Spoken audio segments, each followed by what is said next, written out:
If you always have a hand sanitizer in your bag to use. Whenever you take a bus, go to the ATM, touch money, or anything else, you should know that it is possible to have a completely natural antiseptic gel.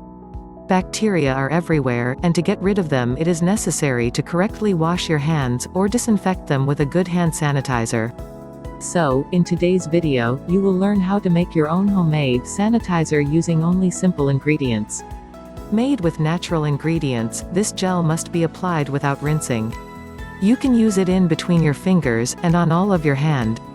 This simple gesture can avoid many infections, and is a good habit for everybody, and not only for children.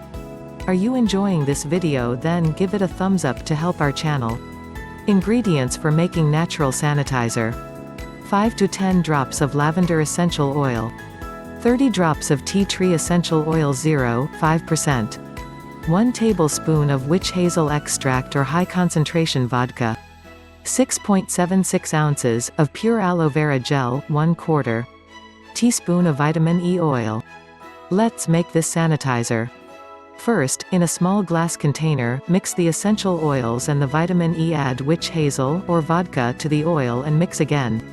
Add the aloe vera gel and mix it. Gently shake it before each use. And it's ready. Now you just have to put it in a specific container and leave it in your bag. If you like this video, then give it a thumb up and share with your friends.